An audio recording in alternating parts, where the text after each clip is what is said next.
નમસ્કાર. આકાશવાણી સમાચાર હર્ષ લેવા વાંચે છે.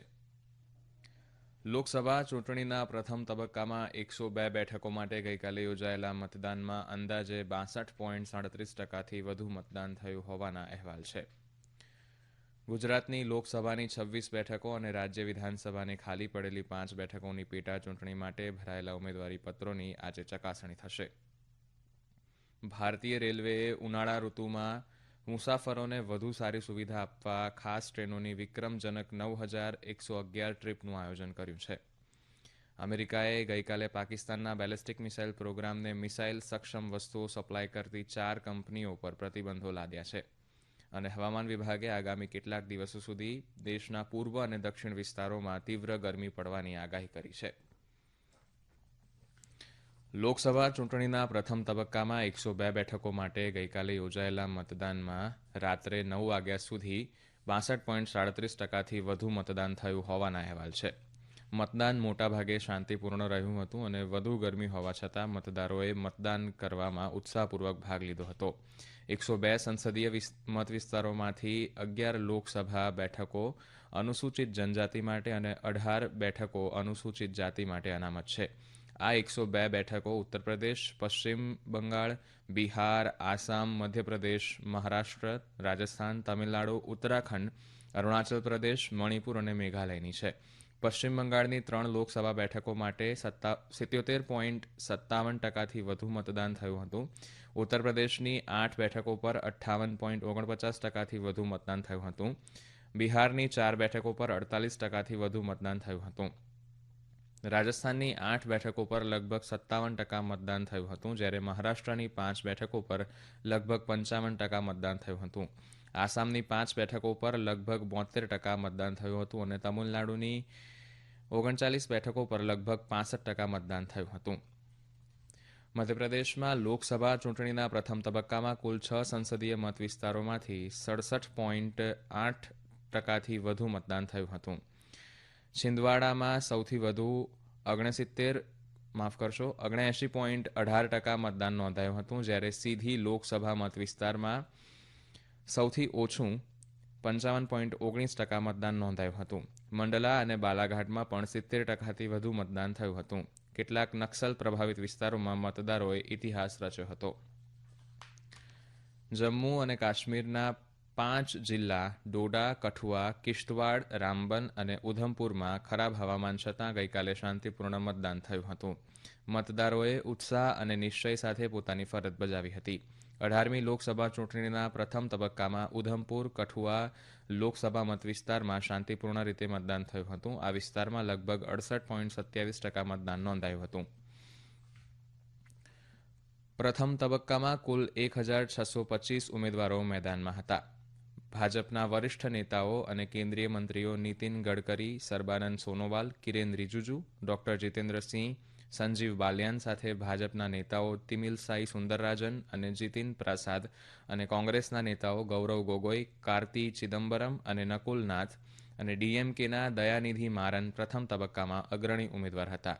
છત્તીસગઢના બખ્તરના 56 ગામો અને ગ્રેટ નિકોબારના શોમ્પેન જનજાતિએ પ્રથમ વખત મતદાન કર્યું. શોમ્પેન આદિજાતિ ગ્રેટ નિકોબાર ટાપુના અંતરિયાળ વિસ્તારના સ્થાનિકો છે અને તેમને ખાસ કરીને સંવેદનશીલ આદિવાસી જૂથ તરીકે ઓળખાય છે.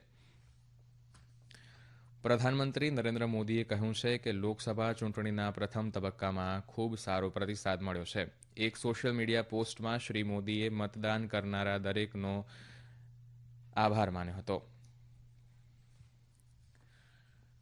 ગુજરાતમાં લોકસભાની ચૂંટણી માટે અત્યાર સુધી 491 ઉમેદવારી પત્ર ભરાયા છે, જ્યારે વિધાનસભાની 5 બેઠકો માટે 39 ઉમેદવારી પત્રો ભરાયા છે. ગુજરાતની લોકસભાની 26 બેઠકોની સામાન્ય અને રાજ્ય વિધાનસભાની ખાલી પડેલી 5 બેઠકોની પેટા ચૂંટણી માટે ભરાયેલા ઉમેદવારી પત્રોની આજે ચકાસણી થશે. જ્યારે ઉમેદવારી પત્રો પાછા ખેંચવાની છેલ્લી તારીખ 22મી એપ્રિલ હોવાથી ચૂંટણી જંગમાં કેટલાક ઉમેદવારો રહ્યા છે તેની માહિતી 22મીની સાંજે મળશે. આ બેઠકો માટે આગામી 7મી મીના રોજ મતદાન થશે. ઉલ્લેખનીય છે કે 7મી મીના રોજ ત્રીજા તબક્કાની લોકસભાની ચૂંટણીમાં 10 રાજ્યો અને 2 કેન્દ્રશાસિત પ્રદેશોની 94 બેઠક માટે મતદાન થવાનું છે. આ સમાચાર આપ આકાશવાણી પરથી સાંભળી રહ્યા છો. કર્ણાટકમાં લોકસભા ચૂંટણીના ત્રીજા તબક્કા માટે ઉમેદવારી પત્રો ભરવાની છેલ્લી તારીખ પૂરી થયા બાદ 14 બેઠકો માટે કુલ 337 ઉમેદવારો મેદાનમાં છે.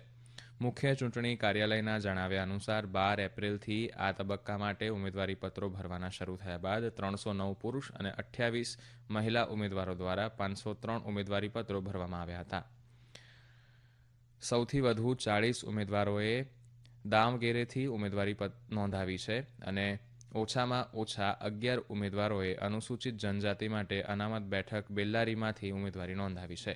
ઉમેદવારી પત્રો પરત ખેંચવાની છેલ્લી તારીખ 22 એપ્રિલ છે અને 7મી મેના રોજ મતદાન થશે.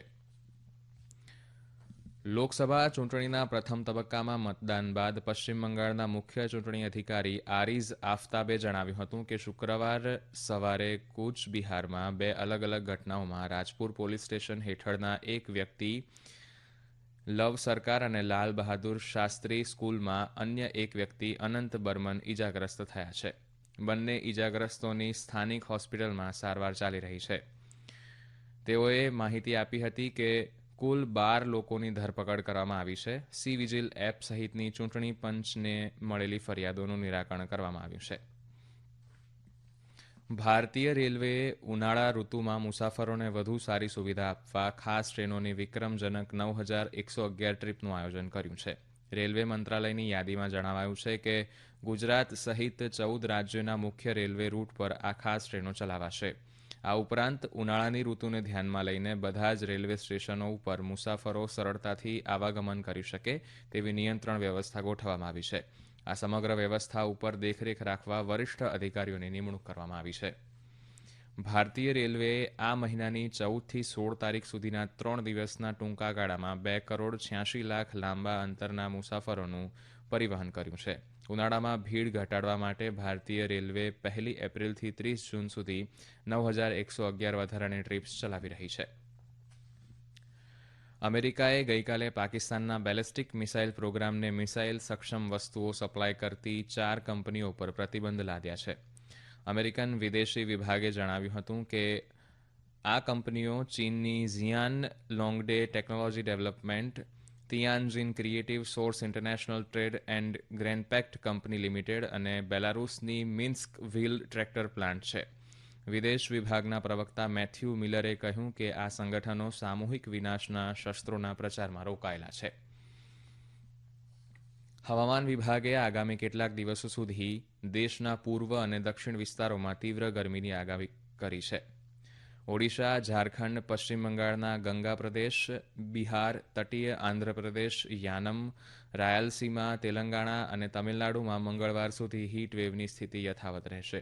ઓડિશાના વિવિધ ભાગોમાં આવતીકાલ સુધી અને પશ્ચિમ બંગાળના ગંગાના વિસ્તારોમાં સોમવાર સુધી ગરમીનું મોજું ચાલુ રહેશે. હવામાન વિભાગે આગામી 3થી 4 દિવસ સુધી ઉત્તર પશ્ચિમ અને ઉત્તર પૂર્વ ભારતમાં વાવાઝોડા સાથે ભારે વરસાદની આગાહી કરી છે. સોમવાર સુધી જમ્મુ અને કાશ્મીર, લદ્દાખ, ગિલગિટ બાલ્ટિસ્તાન, મુઝફ્ફરાબાદ, હિમાચલ પ્રદેશ, ઉત્તરાખંડ, પંજાબ, હરિયાણા, ચંદીગઢ, રાજસ્થાન અને પશ્ચિમ ઉત્તર પ્રદેશમાં 40 કિલોમીટર પ્રતિ કલાકની ઝડપે પવન સાથે હળવાથી મધ્યમ વરસાદની અપેક્ષા છે. આઈપીએલ ક્રિકેટમાં આજે દિલ્હીમાં દિલ્હી કેપિટલ્સનો મુકાબલો સનરાઇઝર્સ હૈદરાબાદ સાથે સાંજે 7:30 વાગે શરૂ થશે. દરમિયાન ગઈકાલ રાત્રે લખનૌ સુપર જાયન્ટ્સે લખનૌમાં ચેન્નઈ સુપર કિંગ્સને 8 વિકેટે હરાવ્યું છે. મુખ્ય સમાચાર ફરી એકવાર. લોકસભા ચૂંટણીના પ્રથમ તબક્કામાં 102 બેઠકો માટે ગઈકાલે યોજાયેલા મતદાનમાં અંદાજે 62.37% વધુ મતદાન થયું હોવાના અહેવાલ છે. ગુજરાતની લોકસભાની 26 બેઠકો અને રાજ્ય વિધાનસભાની ખાલી પડેલી 5 બેઠકોની પેટા ચૂંટણી માટે ભરાયેલા ઉમેદવારીપત્રોની આજે ચકાસણી થશે. ભારતીય રેલવેએ ઉનાળા ઋતુમાં મુસાફરોને વધુ સારી સુવિધા આપવા ખાસ ટ્રેનોની વિક્રમજનક 9111 ટ્રીપોનું આયોજન કર્યું છે અને હવામાન વિભાગે આગામી કેટલાક દિવસો સુધી દેશના પૂર્વ અને દક્ષિણ વિસ્તારોમાં તીવ્ર ગરમી પડવાની આગાહી કરી છે. આકાશવાણી પરથી સમાચાર પૂરા થયા. નમસ્કાર.